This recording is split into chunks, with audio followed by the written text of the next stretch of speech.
ജമാഅത്തെ ഇസ്ലാമിക്കാർക്ക് അടി കൊണ്ടിട്ടുള്ള പരിചയം ഉണ്ടാവുള്ളൂ. അടി കൊള്ളുക പോലീസുകാർക്ക് നല്ല സുഖമാണ്, തിരിച്ചു കിട്ടൂല എന്ന് ഉറപ്പുള്ള ഒരേ ഒരു വിഭാഗമാണ്.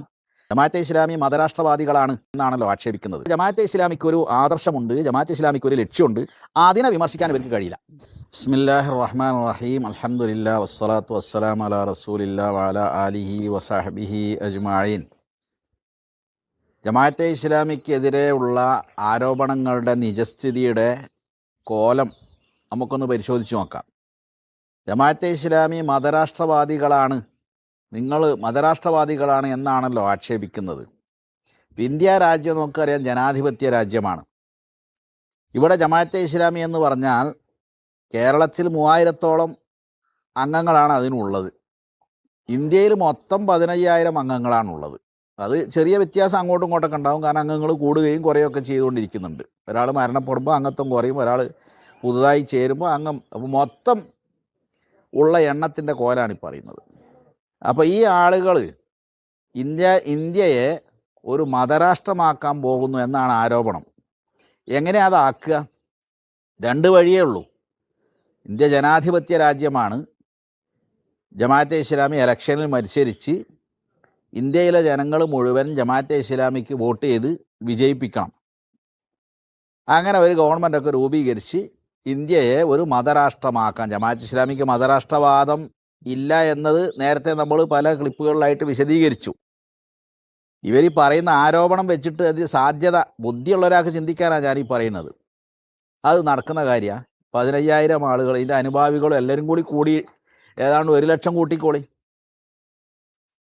മറ്റൊരു സാധ്യത പട്ടാള അട്ടിമറിയിലൂടെ ശക്തി ഉപയോഗിച്ച് ഭരണം പിടിച്ചെടുക്കലാണ്. ജമാഅത്തെ ഇസ്ലാമിക്കാർക്ക് അടി കൊണ്ടിട്ടുള്ള പരിചയം ഉണ്ടാവുള്ളൂ. നമുക്കറിയാം, സകല പ്രതിഷേധ സമരങ്ങൾ അങ്ങനെയുള്ള എല്ലാത്തിലും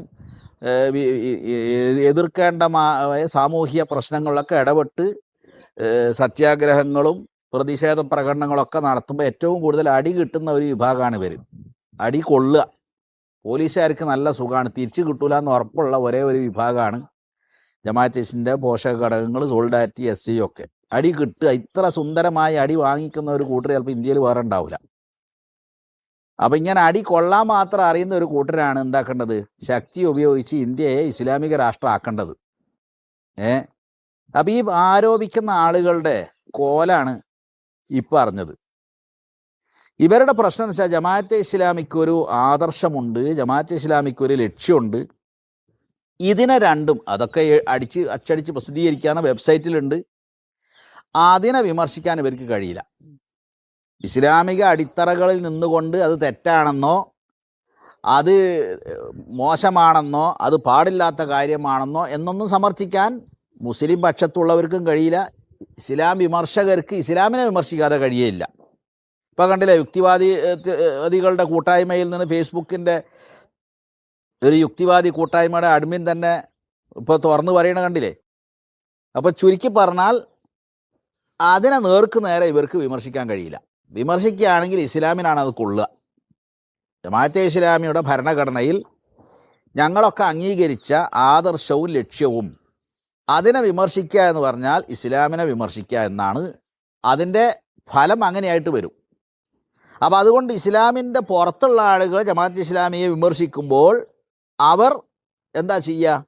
ജമാഅത്തെ ഇസ്ലാമി അംഗീകരിക്കാത്ത, ജമാഅത്തെ ഇസ്ലാമിക്ക് ഇല്ലാത്ത ഒരു ആരോപണം അതിൻ്റെ മേൽ വെച്ച് കിട്ടുക, എന്നിട്ട് അതിനെ വിമർശിക്കുക. ഇത് ഇസ്ലാമിൻ്റെ പുറത്തുള്ള ആളുകൾ വിമർശിക്കുന്നതൊക്കെ. മുസ്ലിങ്ങളെ കൂട്ടത്തിൽപ്പെട്ടവരെങ്ങനെയാണത് വിമർശിക്കുക? അവർക്ക് അള്ളാഹുവിനെ ഭയല്ലേ? അള്ളാഹുവിൻ്റെ മുമ്പിൽ നാളെ മരിച്ചു എന്നാൽ അള്ളാഹുവിൻ്റെ മുമ്പിൽ ഉത്തരം പറയേണ്ടി വരില്ലേ? ആ ബോധം അവർക്കില്ല. ഇത് പണ്ഡിതന്മാരായ ആളുകളടക്കം പറയുന്നുണ്ടെന്നുള്ളതാണ് വലിയ രസം. അപ്പോൾ എന്നോട് ഒരിക്കൽ ഒരാൾ പറഞ്ഞ്, നിങ്ങൾ മതരാഷ്ട്രവാദികളല്ലേ എന്ന്. അപ്പം ഞാൻ ചോദിച്ചു, നിങ്ങൾ ഉദ്ദേശിച്ച മതം ഏതാ? ഇനി ഞാനങ്ങനെ അല്ല, ഇനി അങ്ങനെ ആണെങ്കിൽ തന്നെ നിങ്ങൾ മതരാഷ്ട്രവാദികളല്ലേ എന്ന് എന്നോട് പറയുമ്പോൾ നിങ്ങൾ ആ ഉദ്ദേശിച്ച മതം എന്താ? ക്രിസ്തു മതമാണോ? ഞാനൊരു ക്രിസ്ത്യാനി എന്നുള്ള അർത്ഥത്തിൽ ക്രിസ്തു മത രാഷ്ട്രവാദി എന്നാണോ? ജൂതമത രാഷ്ട്രവാദി എന്നാണോ? ഹിന്ദു മതരാഷ്ട്രവാദി എന്നാണോ? ഏതാണ് നിങ്ങളാ ഉദ്ദേശിച്ച മതം? അപ്പോൾ അല്ല ഇസ്ലാമാണോ?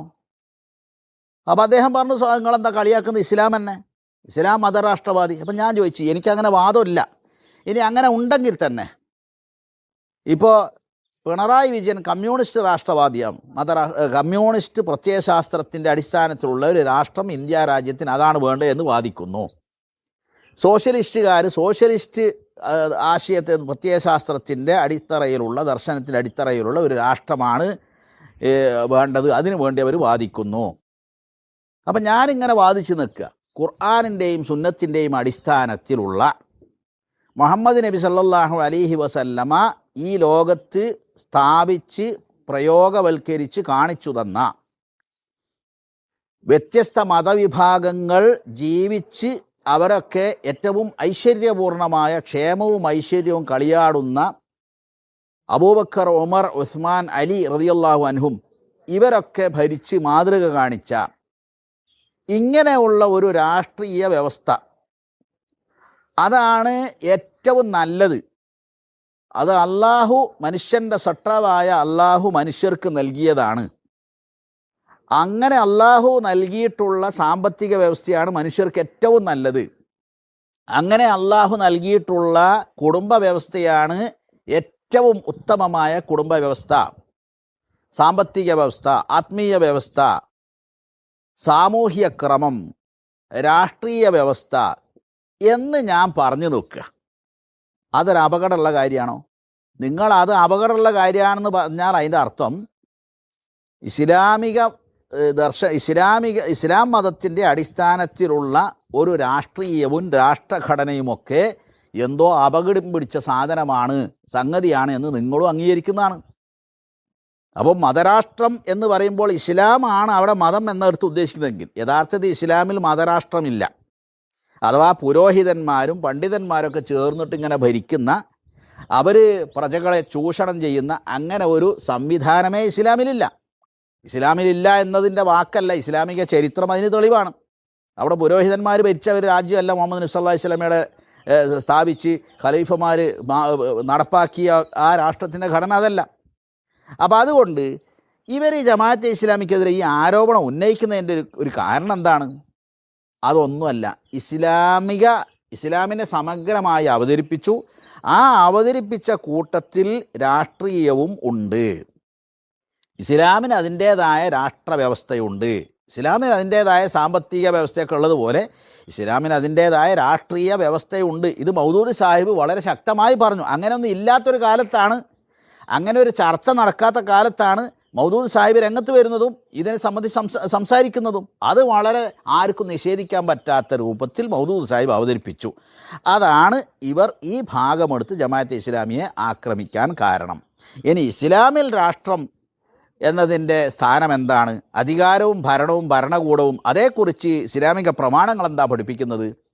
ഭരണത്തിൻ്റെയും ഭരണാധികാരത്തിൻ്റെയും സ്ഥാനം ഇസ്ലാമിൽ എന്താണ്?